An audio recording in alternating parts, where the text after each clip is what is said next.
They fired a quiet single dad, then discovered he owned the entire company.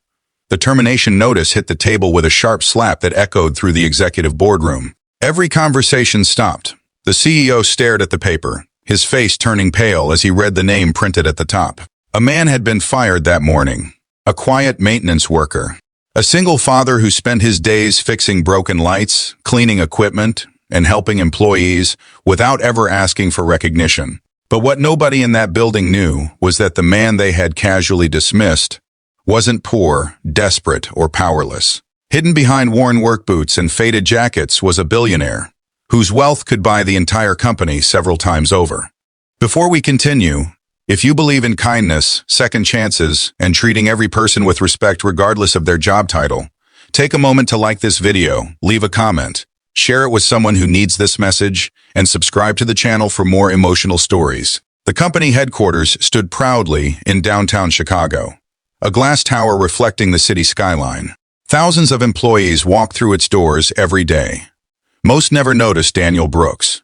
At 42 years old, Daniel blended into the background so completely that many workers couldn't even remember his face. Every morning before sunrise, he arrived carrying a lunchbox and a thermos of coffee. He quietly repaired broken chairs, unclogged drains, and made sure the building was safe and functional. To most people, Daniel appeared to be an ordinary maintenance employee struggling to support his young daughter, Emily. After all, he drove an old pickup truck, wore inexpensive clothes, and lived in a modest suburban home. What nobody knew was that Daniel's simple lifestyle was a choice. 10 years earlier, Daniel had founded a software company from a tiny apartment. He had spent years building innovative technology that transformed data security for businesses around the world. When a major corporation acquired his company, Daniel earned billions.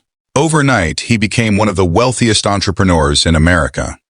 But money had never been his goal. Soon after the sale, tragedy struck. Daniel's wife, Sarah, passed away unexpectedly after a sudden illness. The loss shattered him. While newspapers celebrated his financial success, Daniel sat alone in hospital waiting rooms and empty bedrooms, trying to explain to a frightened 6-year-old girl why her mother wasn't coming home. The grief changed him forever.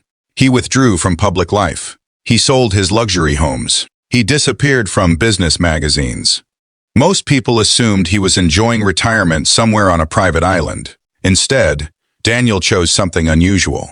He wanted Emily to grow up understanding real life. He wanted her to see kindness, hard work, and humility. He wanted to reconnect with ordinary people after years spent surrounded by executives and investors. So he quietly accepted a maintenance position at a large corporation under his legal name, never mentioning his wealth. For 6 years, nobody suspected anything. Daniel became known as the helpful worker who always stayed late. If an employee forgot their keys, he helped. If someone was struggling with heavy boxes, he carried them. If a new hire looked lost, he pointed them in the right direction. Many appreciated him. Others barely noticed him. And a few treated him terribly. One of those people was Victor Hayes, a newly promoted operations manager. Victor cared deeply about appearances. He believed expensive suits determined a person's value. He judged people quickly and harshly. When Victor arrived at the company, he immediately looked down on maintenance staff. Over several months, Daniel quietly endured rude remarks and unnecessary criticism. Victor often blamed maintenance workers for problems outside their control. Daniel never argued. He simply continued doing his job. One rainy Monday morning, everything changed. An expensive client tour was scheduled for that afternoon. Hours before the visit, a water pipe burst on the 5th floor. Daniel and his small team rushed to contain the damage. They worked nonstop to prevent flooding. The crisis delayed preparation for the client visit. Victor arrived furious. Without investigating the situation, he accused Daniel of negligence. He publicly criticized him in front of employees. Despite Daniel's calm explanation, Victor refused to listen. The confrontation ended with Victor firing Daniel on the spot. The maintenance staff watched in disbelief. Daniel simply nodded. He gathered his belongings, thanked his coworkers, and left the building quietly. No threats, no anger, no dramatic scene, just silence. That evening, Daniel picked up Emily from school. Together, they stopped for ice cream. They laughed, talked about homework, and walked through the neighborhood park. To anyone watching, they looked like an ordinary father and daughter enjoying a peaceful evening. The next morning, something extraordinary happened. The company's CEO, Richard Bennett, received an urgent phone call from a member of the board. A major investor wanted an emergency meeting. Several board members were suddenly requesting financial reports. Questions were being asked about a mysterious shareholder. Richard was confused. As investigations continued, an astonishing fact emerged. Through various investment firms and trusts, Daniel Brooks owned nearly 51% of the company's shares. He wasn't merely an investor, he was the majority owner. Richard felt the blood drain from his face. The maintenance worker who had been fired the previous day effectively owned the company. An emergency board meeting was called immediately. Executives scrambled through records, trying to understand how this was possible. Years earlier, Daniel had quietly invested in the corporation because he admired its potential.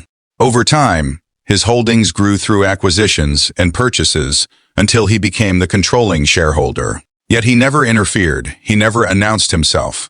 He simply observed. Richard sat at the head of the conference table, staring at the termination notice. Then he asked a question that nobody could answer. Who fired him? Silence filled the room. Managers looked at each other. Nobody wanted to speak.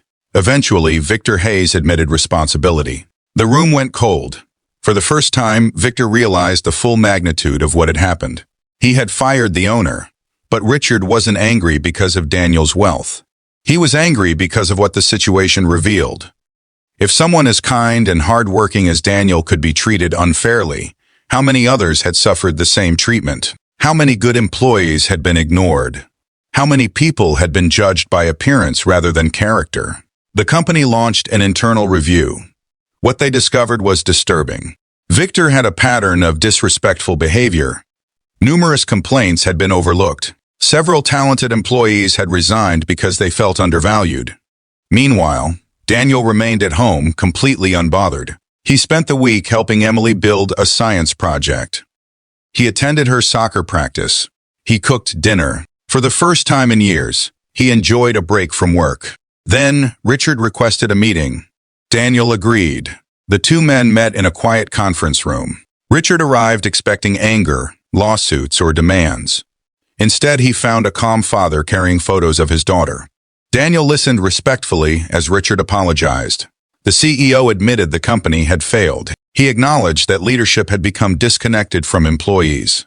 He accepted responsibility. Daniel appreciated the honesty. For a long moment, he stared out the window overlooking the city. The building below buzzed with activity. Thousands of lives, thousands of stories, thousands of people hoping their work mattered. Daniel remembered Sarah. She had always believed that kindness revealed a person's true character. Not success, not money, not titles. Kindness. He realized this situation had given him an opportunity. Rather than punish the company, he could help change it. Over the following months, Daniel became actively involved in leadership. Not as a billionaire owner demanding power, but as someone advocating for dignity and respect. Employee support programs expanded. Managers received leadership training. Anonymous feedback systems were introduced. Maintenance workers, cleaners, receptionists, and support staff gained stronger voices within the organization. The culture began to transform. People felt seen. People felt valued. Productivity improved. Turnover dropped. Morale soared. And something remarkable happened. Employees started sharing stories about Daniel. They remembered the man who fixed their broken desks, the man who carried boxes, the man who stayed late helping others, the man who never mentioned his wealth. For them, the billionaire wasn't impressive. The person was. As for Victor Hayes, he lost his management position following the investigation. Yet even then, Daniel didn't seek revenge. He encouraged the company to offer Victor professional coaching and an opportunity to rebuild his career elsewhere. Many people couldn't understand that decision, but Daniel believed something important. People learn more from mercy than humiliation. Years later, the story became legendary within the company. New employees heard it during orientation. Not as a tale about a billionaire in disguise, but But as a reminder, the janitor, receptionist, intern, security guard, and executive all deserved the same basic respect. Because nobody truly knows another person's story. Before we reach the ending, if this story touched your heart, please take a moment to like the video, subscribe to the channel, and share it with someone who believes kindness can change lives. Your support helps more people hear stories like this. Special request, comment below with the words "Kindness matters." If you believe every person deserves respect regardless of their position or appearance. On a bright spring afternoon, Daniel sat in the front row of Emily's middle school graduation. As she walked across the stage smiling proudly, he felt something far more valuable than billions of dollars. Peace. Baise Zoe Si Wente. The crowd applauded as Emily waved toward her father. At that moment, Daniel wasn't thinking about investments, corporations, or wealth. He was thinking about Sarah.